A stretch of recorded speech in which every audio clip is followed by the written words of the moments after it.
जय हिंद प्यारे साथियों, आप सभी को परिणाम पथ के इस YouTube चैनल पर स्वागत है।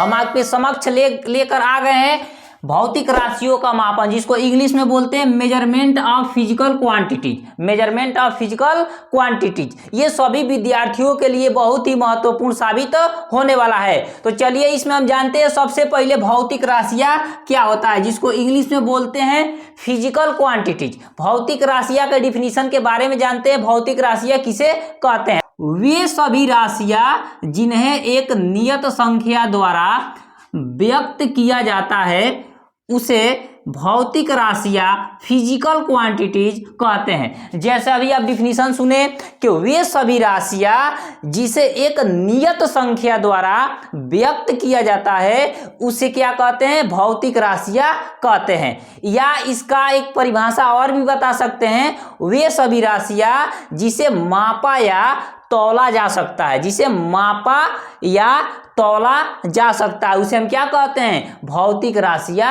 कहते हैं। ये आमतौर पर परिभाषा यह भी बता सकते हैं कि वे सभी राशियां जिसे मापा या तौला जा सकता है उसे क्या कहते हैं? भौतिक राशियां कहते हैं। जैसे आइए एग्जाम्पल समझ लेते हैं। जैसे उदाहरण के तौर पर लंबाई, द्रव्यमान, समय, बल, वेग, क्षेत्रफल, आयतन आदि, ये सब क्या होती है? आपका भौतिक राशियां होती है। जैसे सपोज कीजिए, जैसे हम कह दें ये बोर्ड, जैसे बोर्ड की, ये जो बोर्ड देख रहे हैं इसकी लंबाई 6 मीटर है।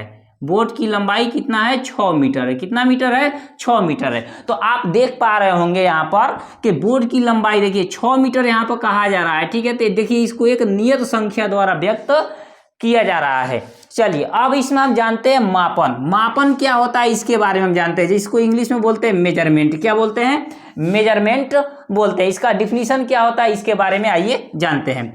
तो किसी अज्ञात राशि के साथ तुलनात्मक अध्ययन मापन कहलाता है, मेजरमेंट कहलाता है। जैसा अभी आप डिफिनीशन सुने, किसी अज्ञात राशि के साथ तुलनात्मक अध्ययन मापन कहलाता है। तुलनात्मक को इंग्लिश में बोलते हैं कंपैरिजन। क्या बोलते हैं? कंपैरिजन, मतलब कंपैरिजन किया जाता है। तो इसमें एक शब्द आया है अज्ञात राशि। जैसे ये आप देख पा रहे होंगे, जैसे मार्कर जो देख रहे हैं ये क्या है? अज्ञात राशि। क्यों अज्ञात राशि है? क्योंकि इसके लंबाई को हम बता नहीं सकते कितना लंबा है, इसलिए क्या है? अज्ञात राशि है। जैसे और इसमें दूसरा आपका आया है ज्ञात राशि। जैसे ये जो आप देख पा रहे होंगे, जैसे इंचिल, ये क्या है? यहाँ पर देख पा रहे होंगे, यहाँ पर 1 2 3 4 5 6 7 यहाँ पर लिखा होता है। तो ये जो देख पा रहे होंगे इससे हम लंबाई को सीधे तौर पर माप सकते हैं। तो ये आपका क्या है? ज्ञात राशि है। क्या है? आपका ज्ञात राशि है। तो किसी अज्ञात राशि की, जैसे ये आप देख पा रहे हैं अज्ञात राशि है। क्यों अज्ञात राशि? क्योंकि इसके लंबाई को मैं से नहीं बता सकते, इससे मापेंगे तभी बता सकती है कितना लंबा है मार्कर ये। और ये आपका क्या है? ज्ञात राशि है। तो किसी अज्ञात राशि की ज्ञात राशि के साथ तुलनात्मक अध्ययन क्या कहलाता है? मापन कहलाता है बाबू। जैसे किसी अज्ञात राशि की ज्ञात राशि के साथ तुलनात्मक अध्ययन मापन कहलाता है। तो जैसे इस क्या करेंगे, इस इंचिल से हम क्या कर सकते हैं? इसको माप सकते हैं। जैसे हम कह दें कितना है, जैसे हम कह दें मान लीजिए आपका 13 सेंटीमीटर का है। ये कितना है? 13 सेंटीमीटर का है। तो ये क्या होता है? ये ज्ञात राशि होता है और ये अज्ञात राशि होता है। इसी अज्ञात राशि की ज्ञात राशि के साथ तुलनात्मक अध्ययन क्या कहलाता है? मापन कहलाता है, कंपैरिजन। तो चलिए आइए इसको उदाहरण के माध्यम से भी हम समझ लेते हैं। और कुछ यहाँ पर उदाहरण दिए हैं, एग्जांपल। जैसे आप देख पा रहे होंगे यहाँ पर क्या है? छड़ है। छड़ क्या है? ये देख पा रहे होंगे, ये जो बनाए हैं बाबू ये क्या है? आपका छड़ है। और ये कैसा राशि है? तो अज्ञात राशि है, अर्थात इसका लंबाई हमको पता नहीं है। ये जो छड़ देख रहे हैं इसका लंबाई हमें पता नहीं है। और जो नीचे देख पा रहे होंगे एक हम बनाए हैं, क्या है? ये स्केल है। क्या है? आपका स्केल है, जिसको हम पटरी के नाम से भी जानते हैं। तो ये कैसा राशि है? तो ये आपका ज्ञात राशि है। क्या है? ज्ञात राशि है। तो हम क्या करेंगे, इसके लंबाई को हमें क्या करना है? मापना है। लंबाई को हमें ज्ञात करना है, ज्ञात नहीं है। तो देख पा रहे होंगे यहाँ पर, चलिए इसको माप कर हम दिखा दे रहे हैं कि कितना है। तो यहाँ पर देख पा रहे होंगे कि यहाँ पर 0 पा रहा है और इधर आपका कितना कहाँ पा रहा है, 7 पा रहा है। अर्थात इसकी लंबाई कितना है, अगर लंबाई को बताना है तो इसका लंबाई कितना है, 7 सेंटीमीटर। आप देख पा रहे हैं यहाँ पर 0 बनाए हैं और यहाँ पर 7, अर्थात जो स्केल देख रहे हो 7 सेंटीमीटर तक मेजरमेंट कर सकता है, अर्थात माप सकता है। तो इसी के आधार पर आप इसका परिभाषा बता सकते हैं किसी अज्ञात राशि की। ये आप देख पा रहे होंगे क्या है, अज्ञात है, अर्थात इसकी लंबाई हमें पता नहीं था और इससे माप दिए, किससे, स्केल से माप दिए, ज्ञात राशि से माप दिए, तो इसका लंबाई हमें पता चल गया कि कितना है, 7 सेंटीमीटर है। तो इसी के आधार पर परिभाषा बताएंगे, किसी अज्ञात राशि की, किसी अज्ञात राशि की ज्ञात राशि के साथ तुलनात्मक अध्ययन, कंपैरिजन क्या कहलाता है, आपका मापन कहलाता है। तो ये आपका होता है मापन का परिभाषा। चलिए अब हम जानते हैं भौतिक राशियों का वर्गीकरण।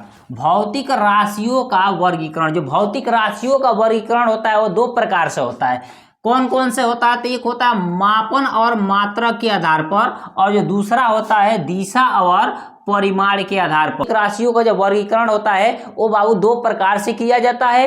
पहला आपका जो होता है मापन और मात्रक के आधार पर, और जो दूसरा आपका होता है दिशा और परिमाण के आधार पर किया जाता है। तो इसमें भी ध्यान दीजिएगा, मापन और मात्रक के आधार पर भौतिक राशियों का वर्गीकरण आपका 3 प्रकार से होता है। कितने प्रकार से, 3 प्रकार से होता है। कौन कौन, तो इसमें होता है मूल राशियां, जो पहला आपका होता है मूल राशियां, जिसको इंग्लिश में बोलते हैं फंडामेंटल यूनिट। क्या बोलते हैं, फंडामेंटल यूनिट। और जो दूसरा आपका होता है उसको बोलते हैं, दूसरा आपका होता है व्युत्पन्न राशियां, जिसको इंग्लिश में बोलते हैं ड्राइव्ड, क्या बोलते हैं, ड्राइव्ड क्वांटिटी।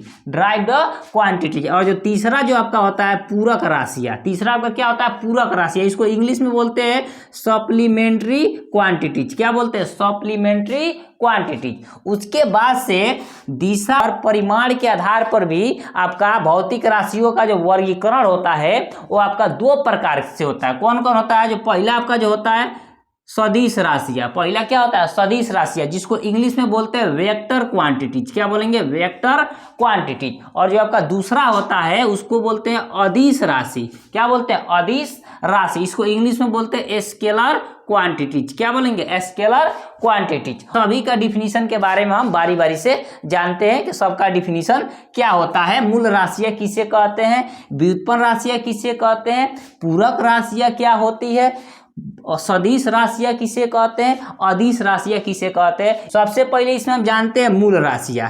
मूल राशियां क्या होती है, इसके डिफिनीशन के बारे में हम पहले जानते हैं। तो चलिए आइए देखिए, वे भौतिक राशियां जो अन्य राशियों पर निर्भर नहीं रहती है, अर्थात जिसे स्वतंत्र रूप से मापा जा सकता है, उसे मूल राशियां कहते हैं। अब यह परिभाषा क्या सुने, वे राशियां जो किसी अन्य राशियों पर निर्भर नहीं रहती है, अर्थात जिसे स्वतंत्र रूप से मापा जा सकता है, उसे हम क्या कहते हैं, मूल राशियां कहते हैं। जैसे एग्जाम्पल के तौर पर लंबाई, द्रव्यमान, समय, ताप आदि। जैसे ये देख रहे हैं, जैसे मार्कर, ये मार्कर देख रहे हैं ना, तो इसके लंबाई को हम क्या कर सकते हैं, स्वतंत्र रूप से माप सकते हैं।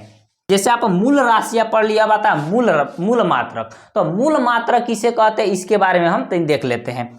तो मूल मात्रक किसे कहते हैं, तो मूल राशियों को मापने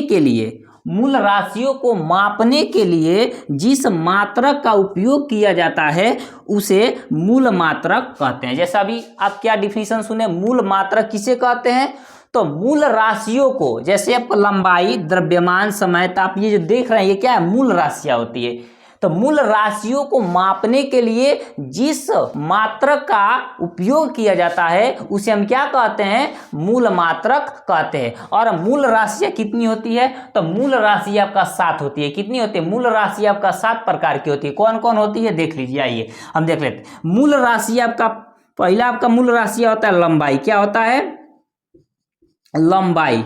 मूल राशि में पहला होता है लंबाई। दूसरा आपका होता है द्रव्यमान। क्या होता है, द्रव्यमान। तीसरा आपका क्या होता है, आपका समय। तीसरा आपका होता है समय। चौथा क्या होता है, तो ताप होता है। पांचवा क्या होता है, तो पांचवा आपका होता है विद्युत धारा। क्या होता है, विद्युत धारा। विद्युत धारा होता है। और छवा जो आपका होता है ज्योति तीव्रता, क्या होता है ज्योति तीव्रता, क्या होता है ज्योति तीव्रता। और जो आपका सातवां होता है ये आपका होता है पदार्थ की मात्रा, क्या होता है पदार्थ की मात्रा, क्या होता है पदार्थ की मात्रा होता है, पदार्थ की मात्रा होता है। तो आपका जो देख पा रहे हैं यहाँ पर आपका पहला मूल राशि 7 प्रकार की होती है। कौन कौन होती है? तो पहला लंबाई, दूसरा द्रव्यमान, तीसरा समय, चौथा ताप, पांचवा विद्युत धारा, छवा ज्योति तीव्रता और जो सातवां होता है पदार्थ की मात्रा। तो इन्हीं को मापने के लिए जिस मात्रक का प्रयोग किया जाता है ना उसी को हम क्या कहते हैं मूल मात्रक। तो ये जो लंबाई देख रहे हैं, लंबाई को मापने के लिए किसका उपयोग किया जाता है? मीटर का। किसका? मीटर का। तो जो मीटर जो देख रहे हैं ना ये क्या है आपका मूल मात्रक है। क्या है? ये आपका मूल मात्रक होता है। तो मीटर को हम एम से प्रदर्शित करते हैं। तो मीटर को लंबाई को मापने के लिए मीटर का प्रयोग करते हैं। तो मीटर क्या हो गया आपका मूल मात्रक हो गया। उसके बाद रहेंगे द्रव्यमान। तो द्रव्यमान को किस में मापा जाता है? तो किग्रा में मापा जाता है, किलोग्राम में। शॉर्टकट में लिखते हैं किग्रा।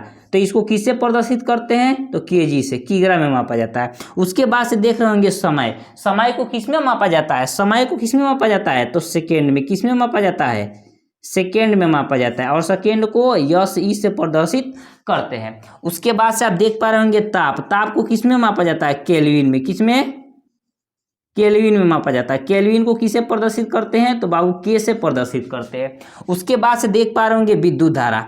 क्या है? विद्युत धारा। विद्युत धारा को किस में मापते हैं? तो एम्पियर में मापते हैं। किस में? एम्पियर में। एम्पियर में मापते हैं। एम्पियर को किसे प्रदर्शित करते हैं? तो एम्पियर को हम ए से प्रदर्शित करते हैं। उसके बाद से देख पा रहे होंगे छवा। जो आपका छवा नंबर जो होता है वो ज्योति तीव्रता। ज्योति तीव्रता को किस में मापा जाता है? तो कैंडिला में। किस में? कैंडिला में। कैंडिला में मापा जाता है। कैंडिला में। कैंडिला को किससे प्रदर्शित करते हैं? तो सीडी से। किससे? सीडी से प्रदर्शित करते हैं कैंडिला को। और सातवां आपका है पदार्थ की मात्रा। सातवां क्या है? पदार्थ की मात्रा। इसको किस में मापते हैं? तो मोल में मापते हैं। किस में?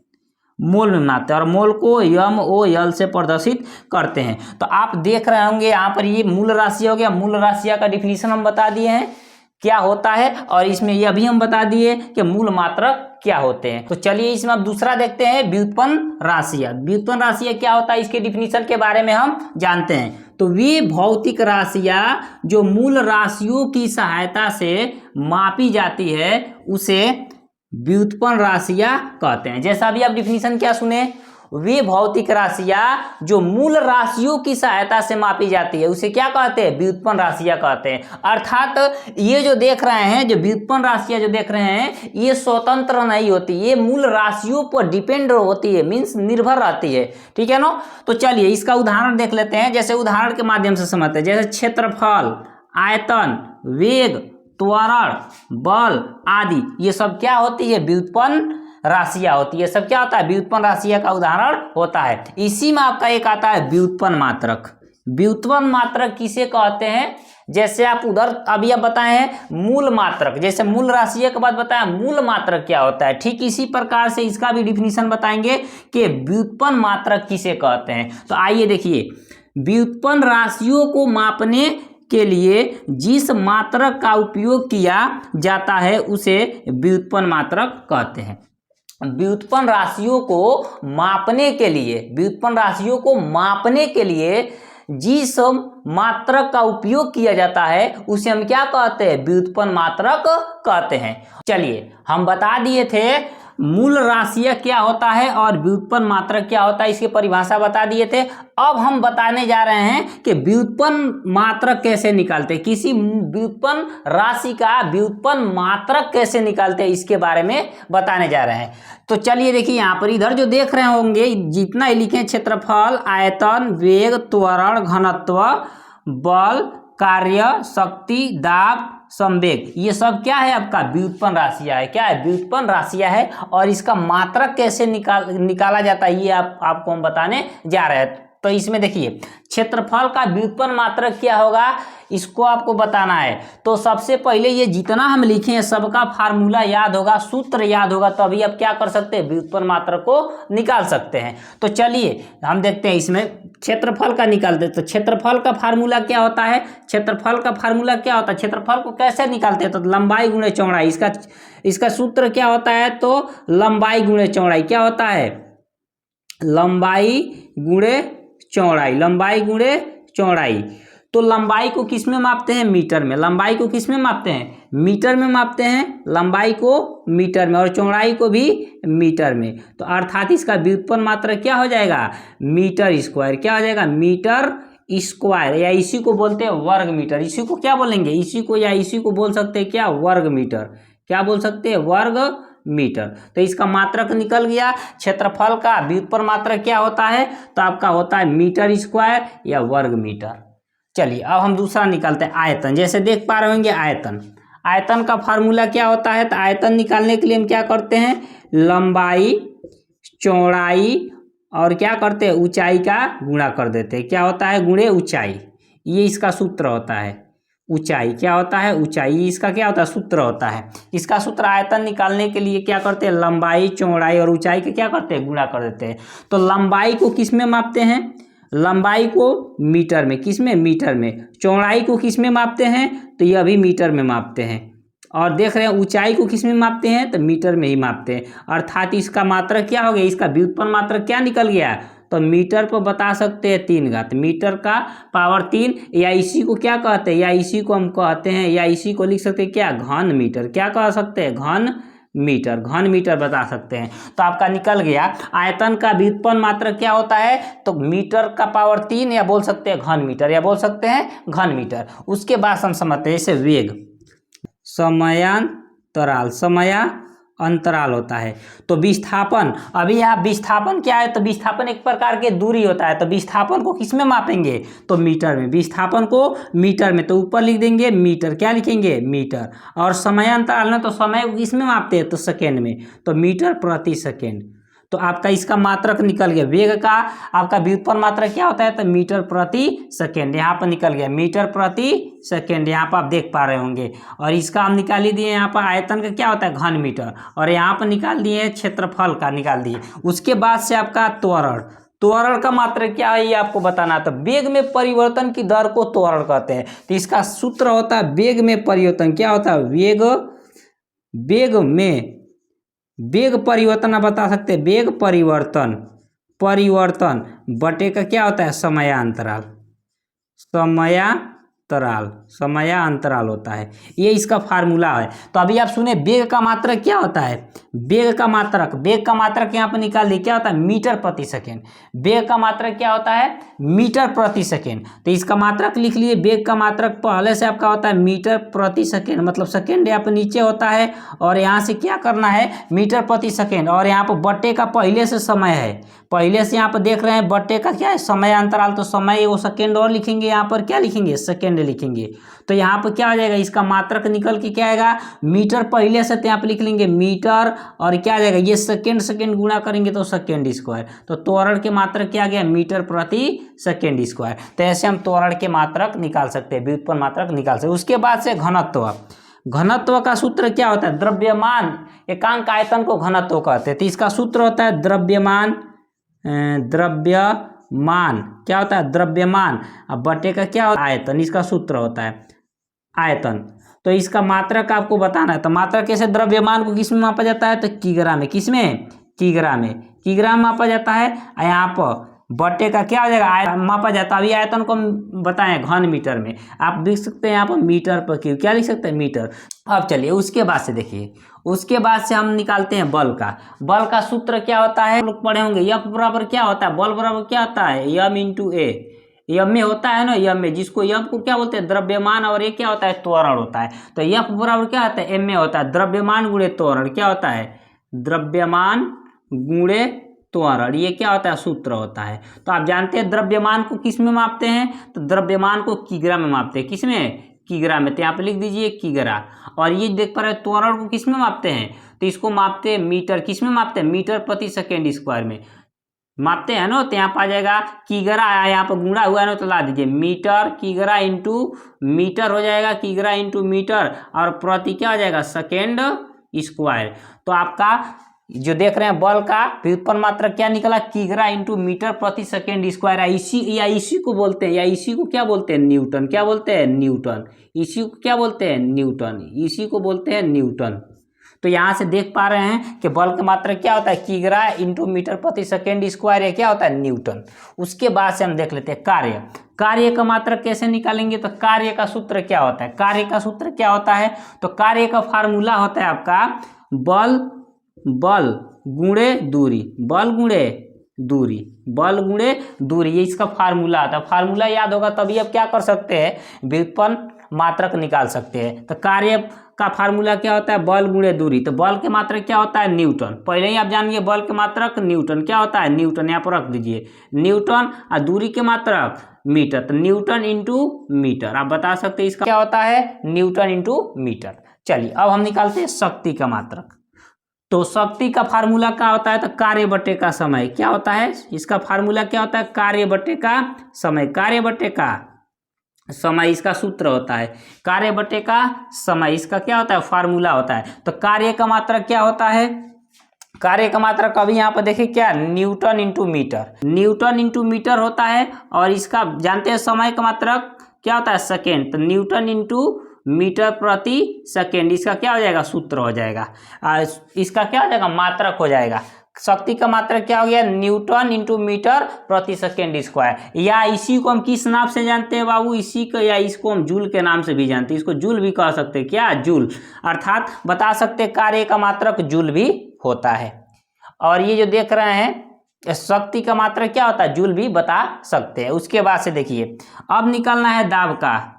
दाब का कैसे निकालेंगे, तो आप जानते हैं दाब बराबर क्या होता है, बल बटे का क्षेत्रफल। आप लोग पढ़े होंगे क्या होता है, एफ बटे का, यही ना होता है सूत्र। इसको बोलते हैं बल बटे का क्षेत्रफल। तो बल का मात्रक क्या होता है, न्यूटन। क्या होता है, न्यूटन। बल का मात्रक न्यूटन, और क्षेत्रफल के मात्रक यहाँ पर लिख सकते हैं प्रति मीटर स्क्वायर। क्षेत्रफल के मात्रक मीटर स्क्वायर, अभी यहाँ पर हम निकालें मीटर स्क्वायर। तो दाब का सूत्र होता है क्षेत्रफल बल बटे का क्षेत्रफल। तो बल के मात्रक न्यूटन और क्षेत्रफल के मात्रक मीटर, तो न्यूटन प्रति मीटर स्क्वायर, या इसी को बोलते हैं क्या, पास्कल। या इसी को बोल सकते हैं पास्कल, या इसी को बोलते हैं पास्कल के नाम से भी जानते हैं। इसका मात्रक पास्कल भी होता है। उसके बाद से संवेग। संवेग का कैसे बताएंगे, तो संवेग का आपका सूत्र याद होना चाहिए। संवेग का सूत्र क्या होता है, तो यम गुणे क्या होता है, द्रव्यमान और वेग के गुणनफल को हम क्या कहते हैं, संवेग कहते थे। यम भी होता है, क्या होता है, यम भी। इसका ये क्या होता है, आपका वेग होता है, द्रव्यमान गुणे वेग। तो द्रव्यमान का मात्रक क्या होता है, किग्रा। क्या होता है, किग्रा होता है। और देख पा रहे होंगे इसके साथ गुणा लगा है। तो वेग का मात्रक क्या, किग्रा इंटू मीटर प्रति सेकेंड। तो ये किसका मात्रक निकल गया, संवेग का मात्रक क्या था, किग्रा इंटू मीटर प्रति सेकेंड। तो ऐसे आप क्या कर सकते हैं, व्युत्पन्न मात्रक को निकाल सकते हैं।